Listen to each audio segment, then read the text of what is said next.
Hello dear students, welcome to Adhyayan education. मैं अंकित जैन और इस बार मैं आपके लिए लेके आया हूं 13th session of question series, जो अगेन कंक्रीट टेक्नोलॉजी टॉपिक को लेकर बेस्ड किया हुआ है। और यहाँ पे कुछ नए क्वेश्चंस रहेंगे जो आपकी प्रिपरेशन को बूस्ट करने वाले हैं, आपके प्रिपरेशन में हेल्प करने वाले हैं। तो आइए स्टार्ट करते हैं 13th session of question series on concrete technology. Question series 13। तो आइए हम स्टार्ट करते हैं एक और नई क्वेश्चन सीरीज जो कि अगेन कंक्रीट टेक्नोलॉजी टॉपिक पे बेस्ड है। तो आइए स्टार्ट करते हैं फर्स्ट क्वेश्चन से। क्वेश्चन है the durability of concrete is affected by. तो यहां पे कंक्रीट के ड्यूरेबिलिटी से रिलेटेड एस्पेक्ट के बारे में बात की जा रही है और हमें कुछ ऑप्शंस यहां पे गिवन है। तो आइए हम पहले ऑप्शंस को ही पढ़ लेते हैं, फिर डिसाइड करेंगे कि ये किस तरीके से हम इस क्वेश्चन को अटेम्प्ट करेंगे। ऑप्शन ए है साइडर, ऑप्शन बी है विनेगर, ऑप्शन सी है अल्कोहल और ऑप्शन डी है बोथ साइडर एंड विनेगर। तो यहां पे ड्यूरेबिलिटी को अफेक्ट करने के टर्म में हम बात करें तो यहां पे कुछ केमिकल्स गिवन है जो कि ड्यूरेबिलिटी को किस वे में अफेक्ट कर सकते हैं। तो जनरली ये एक ऐसे केमिकल हैं जो ईदर अल्कोहलिक होंगे या एल्कलाइन होंगे या फिर पॉसिबली एसिडिक हो सकते हैं। तो कंक्रीट को किस टाइप का, किस नेचर का केमिकल अफेक्ट ज्यादा करता है ये हमें बताना है, या फिर इसमें हमें ये पहचानना है कि जो केमिकल्स हैं इनमें से कौन से एसिडिक हैं या अल्कलाइन। तो हम कंक्रीट के बारे में बात करें तो कंक्रीट की जितनी भी रिएक्शंस होते हैं वो सारे के सारे अल्कलाइन नेचर में होते हैं। तो hydration of cement in concrete किस नेचर में होता है? हमें पता है कि ये एक अल्कलाइन नेचर में होता है, अल्कलाइन नेचर का होता है। और यदि किसी कारण से कुछ ऐसी कंडीशंस आ जाती हैं कि जिसमें यहां पे एसिडिटी प्रोड्यूस हो रही है तो ये रिएक्शन में हिंड्रेंस क्रिएट होता है। और हम बोल सकते हैं कि पॉसिबली जब एक रिएक्शन भी कंप्लीट हो जाने के बाद यदि कंक्रीट का एक्सपोजर एसिडिक कंपाउंड से होता है तो उसका डिटोरेशन होने लगता है। तो हम यहां पे बात करते हैं कि इनमें से कौन कौन से कंपाउंड एसिडिक हैं और कौन कौन से बेसिक या अल्कलाइन हैं। तो साइडर क्या होता है? एक एसिडिक कंपाउंड है जिसका पीएच में बात करूं तो 2.5 के आसपास होता है। ठीक है। वैसे ही मैं विनेगर पे बात करूं तो विनेगर अगेन एक एसिडिक कंपाउंड है। एसिडिक कंपाउंड होने के साथ साथ यदि मैं इसके पीएच के बारे में बात करूं तो इसका पीएच 2 से 3 के बीच लाई करता है। तो अगेन यहां पे हमको पता चल रहा है कि साइडर और विनेगर मतलब ऑप्शन ए एंड बी दोनों के दोनों एसिडिक हैं। थर्ड में बात करूं अल्कोहल को लेकर तो अल्कोहल एक बेसिक या अल्कलाइन सब्सटेंस है। ठीक है। अच्छा, अल्कलाइन सब्सटेंस क्या करते हैं? जो कंक्रीट में हाइड्रेशन प्रोसेस है उसको सपोर्ट करते हैं एक वे में। तो ये डिटोरेट करेंगे या अफेक्ट करेंगे ये बिल्कुल भी पॉसिबल नहीं होता है। तो यहां पे हम बोल सकते हैं कि both A and B is going to affect the concrete in its durability aspect. So हम बोल सकते हैं कि option D is the correct answer of this question. Option D is the correct answer of this question. अगले question पे जाते हैं। अगला क्वेश्चन है shrinkage of concrete is directly proportional to. तो यहां पे हमें कुछ पैरामीटर्स गिवन है ऑप्शंस के टर्म में और हमें यहां पे एक बेस्ट पैरामीटर सिलेक्ट करना है जो कि डायरेक्टली प्रोपोर्शनेट हो श्रिंकेज ऑफ कंक्रीट को लेकर। एक बार हम ऑप्शंस देख लेते हैं। ऑप्शन ए है सीमेंट कंटेंट, ऑप्शन बी है सैंड कंटेंट, ऑप्शन सी है एग्रीगेट कंटेंट और ऑप्शन डी है टेम्परेचर ऑफ वाटर। श्रिंकेज हमें पता है कंक्रीट में जो श्रिंकेज है वो किस कारण से होता है? श्रिंकेज जनरली कंक्रीट में जो वाटर इवेपोरेशन होता है उसके कारण होता है। तो यदि सीमेंट का कंटेंट ज्यादा है तो हमें एक हद तक WYC रेशियो को मेंटेन करने के लिए वाटर का अमाउंट बढ़ाना पड़ेगा। ठीक है, एक तो ये फैक्ट है। दूसरा हम बोल सकते हैं कि हम यदि ज्यादा सीमेंट कंटेंट यूज कर रहे हैं तो मोर हीट ऑफ हाइड्रेशन यहाँ पे होने वाला है। ठीक है, तो यहाँ पे दो चीजें होती हैं सीमेंट कंटेंट को लेके। ठीक है, सीमेंट कंटेंट को लेके यहाँ पे दो चीजें होने वाली हैं। फर्स्ट फैक्टर हम बोल सकते हैं more heat of hydration, more heat of hydration. यदि हम सीमेंट कंटेंट को बढ़ाते हैं, ठीक है, मोर हीट ऑफ हाइड्रेशन, तो इसके कारण भी पॉसिबल यहाँ पे श्रिंकेज बढ़ता है, श्रिंकेज क्रैक्स प्रोड्यूस होते हैं। सेकंड हम बात करें तो हम बोल सकते हैं कि to maintain constant WYC ratio, to maintain constant WYC ratio more water is required, more water is required। तो यहां पे उस केस में ज्यादा वाटर रिक्वायरमेंट होता है और एट लास्ट यहाँ पे श्रिंकेज ज्यादा फैसिलिटेट होता है। ठीक है, तो सीमेंट एक पॉसिबल प्रोबेबल आंसर हो सकता है। अब हम ऑप्शन बी पे जाते हैं सैंड कंटेंट को लेके। तो सैंड एक इनर्ट मटेरियल है, साथ ही इसका शेप और साइज क्या होता है? रिटेन्ड रहता है। तो शेप और साइज रिटेन्ड रहने के कारण यहाँ पे जो है श्रिंकेज ऑफ कंक्रीट को ये फैसिलिटेट नहीं करता। ऑप्शन सी की बात करें एग्रीगेट कंटेंट, तो एग्रीगेट अगेन एक कोर्स एग्रीगेट के बारे में यहाँ पे बात की जा रही है। वो भी एक इनर्ट मटेरियल होता है, वो भी साइज एंड शेप को चेंज नहीं करता है, तो वो भी श्रिंकेज ऑफ कंक्रीट को फैसिलिटेट नहीं करेगा। ऑप्शन डी है temperature of water, temperature of water भी श्रिंकेज को अफेक्ट नहीं करता है। तो यहां से हम बोल सकते हैं कि जो ऑप्शन ए है cement content is the correct answer of this question. Next हम आते हैं क्वेश्चन थर्ड पे। तो क्वेश्चन थर्ड है approximate value of shrinkage strain in concrete is. तो ये क्वेश्चन सॉल्व करने के लिए, क्योंकि ये एक फैक्चुअल क्वेश्चन है और इस क्वेश्चन को हम रेफर कर सकते हैं आईएस कोड से। तो आईएस कोड 456/2000 में ये फैक्ट गिवन है। यदि कोई एक पर्टिकुलर वैल्यू गिवन ना हो तो श्रिंकेज स्ट्रेन कंक्रीट में कितना लिया जा सकता है? तो श्रिंकेज स्ट्रेन कंक्रीट में हम लेंगे, कितना लेंगे?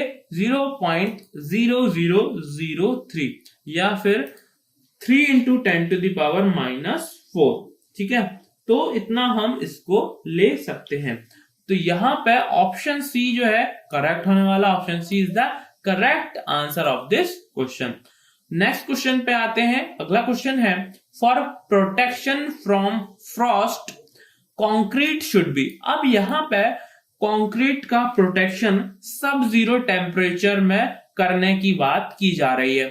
तो सब जीरो टेम्परेचर में कंक्रीट में जो वॉइड्स रहते हैं, वॉइड्स में जो जेल्स होते हैं, उनके कारण प्रॉब्लम क्रिएट होती है। ठीक है, सो यहां पे हम लिख सकते हैं gels available in concrete, gels available in voids can create problem, तो इनके कारण क्या प्रॉब्लम हो सकती है इस पे भी हम थोड़ा सा बात कर लेते हैं। यदि ये voids में अवेलेबल होते हैं और हमें पता है जैसे ही ये वाटर से एक सब जीरो टेम्परेचर पे जाने के कारण ये सॉलिडिफाई हो जाते हैं और सॉलिडिफाई होने के कारण इनका वॉल्यूम बढ़ जाता है। ठीक है, वॉल्यूम बढ़ने के कारण ये क्रैक्स प्रोड्यूस कर देते हैं। तो ये एक फैक्ट है जो कि डायरेक्टली अफेक्ट करता है इसे। ठीक है, तो इस चीज को हम यहाँ पे ध्यान रखेंगे, ठीक है। अब देखते हैं ऐसी कौन सी पॉसिबल चीजें हो सकती, कौन से पॉसिबल प्रॉपर्टी फैक्टर्स होते हैं जो डायरेक्टली इन वॉइड्स को कम कर सकते हैं, जेल वॉइड्स को कम कर सकते हैं। तो वन बाय वन करके ऑप्शंस पे जाते हैं। ऑप्शन ए है डेंस या डेंसनेस। जो जितना ज्यादा डेंसनेस होगी वहां पे वॉइड्स की कमी होगी और जेल्स भी कम होंगे, ठीक है। तो एक ऑप्शन जो ऑप्शन ए है वो एक प्रोबेबल आंसर हो सकता है। ऑप्शन बी पे बात करें, फ्री फ्रॉम क्रैक्स। तो यदि यहां पे क्रैक्स का डायरेक्टली कुछ लेना देना नहीं है, यदि क्रैक्स हैं और उनमें वाटर फिल है किसी कारण से, तो वाटर क्या करता है, सब जीरो टेम्परेचर पे जाने के कारण अपना वॉल्यूम इंक्रीज कर सकता है और क्रैक्स एनलार्ज हो जाएंगे। तो पर्टिकुलरली यहाँ पे ये नहीं बोला गया कि क्रैक्स में वाटर है। इन जनरली ये चीज कंसीडर नहीं की जाती क्योंकि वाटर जो है वो जेल्स के फॉर्म में वॉइड्स में होते हैं। हमें उस चीज को पर्टिकुलरली बेस करके चलना है इस क्वेश्चन में, ठीक है। तो ये भी एक प्रोबेबल आंसर नहीं हो सकता। ऑप्शन सी की बात करें, addition between mortar and aggregate. तो यहां पे एडिशन यदि थोड़ा कम भी हो जाता है, एडिसिवनेस कम भी हो जाती है, तो ये फ्रॉस्ट कंक्रीट के केस में उतना ज्यादा अफेक्ट नहीं करने वाली है। और ऑप्शन डी है, all the options are correct. तो यहां पे हम बोल सकते हैं option A is the correct answer of this question, क्योंकि डेंसनेस ही यहां पे ज्यादा अफेक्ट करती है। अब क्वेश्चन फिफ्थ पे आते हैं। क्वेश्चन फिफ्थ है, strength of concrete shows an increase with. तो यहां पे हमको स्ट्रेंथ ऑफ कंक्रीट के बारे में पूछा गया है कि स्ट्रेंथ कब बढ़ती हुई दिखती है, ठीक है। तो यहां पे ऑप्शन ए है decrease in rate of loading, option B है increase in rate of loading, option C है unaffected by rate of loading और ऑप्शन डी है depends on application of load, ठीक है। तो यदि हम स्ट्रेंथ ऑफ कंक्रीट के बारे में बात करें तो इसका एक स्टैंडर्ड प्रोसीजर होता है कि हम एक क्यूब को बनाते हैं और जो क्यूब है वो एक स्टैंडर्ड वे में उसको एप्लीकेशन ऑफ लोडिंग की जाती है। तो यहां पे यदि ऑप्शन डी की बात करें, depends on application of load, तो ये भी एक पॉसिबल आंसर हो सकता था। पर यदि हम एक स्टैंडर्ड वे से जाते हैं तो बोल सकते हैं जो स्ट्रेंथ ऑफ कंक्रीट जिससे निकाला जाता है वो उसमें एप्लीकेशन ऑफ लोड क्या होती है उसकी एक ही कंडीशन फिक्स कर दी जाती है। तो यहां पे ये उससे ज्यादा अफेक्टेड नहीं होगा। अब हम रेट ऑफ लोडिंग पे बात करते हैं। तो जैसे हम रेट ऑफ लोडिंग चेंज करते जाएंगे, ठीक है, जैसे जैसे रेट ऑफ लोडिंग चेंज करते जाएंगे हमें डिफरेंट टाइप ऑफ कंक्रीट की स्ट्रेंथ यहां पे देखने को मिलेगी, ठीक है। तो यदि हम एक इंक्रीज्ड रेट ऑफ लोडिंग रखते हैं, यदि इंक्रीज्ड रेट ऑफ लोडिंग रखते हैं तो यहां पे हमको एक इंक्रीज इन स्ट्रेंथ देखने को मिलती है। ऐसा क्यों होता है, इसको समझाने के लिए मैं आपको दो कंडीशंस लेता हूं। पहला, जहां पे हम एक इंक्रीज्ड रेट ऑफ लोडिंग लेते हैं और दूसरा एक डिक्रीज्ड रेट ऑफ लोडिंग लेते हैं। तो डिक्रीज्ड रेट ऑफ लोडिंग में क्या होता है कि एक लोड जो है यहां पे अप्लाई हो रहा है और साथ में वहां पे उस कंडीशन पे काफी टाइम तक वो बना भी हुआ है, मतलब वहां पे एक सस्टेन्ड लोडिंग भी हो रही है फॉर द मोमेंट और एक ग्रेजुअल लोडिंग भी हो रही है। तो इसके कारण जो उसका इफेक्ट होता है वो एक कम ही स्ट्रेंथ शो करता है कंक्रीट के केस में। बट यदि हम बात करें कि यदि इंक्रीज रेट ऑफ लोडिंग है तो वहां पे वो एक sustained loading for a moment है, वो शो नहीं होता, उसका इफेक्ट शो नहीं होता और ओवरऑल एक कंक्रीट की स्ट्रेंथ ज्यादा देखने को मिलती है। तो यहां पे हम बोल सकते हैं कि option B is the correct answer of this question, increase in the rate of loading is correct. अगले क्वेश्चन पे आते हैं। अगला क्वेश्चन है the compressive strength of 100 mm cube as compared to 150 mm cube is always, ठीक है। तो यहां पे हमें दो टाइप के क्यूब का कंपैरिजन पूछा गया है। एक जो है स्मॉलर साइज क्यूब है, दूसरा है एक लार्जर साइज या ग्रेटर साइज क्यूब। तो यहां पे हमसे उसका कंपैरिजन पूछा गया कि स्ट्रेंथ वाइज किस में ज्यादा स्ट्रेंथ होगी और किस में कम होगी।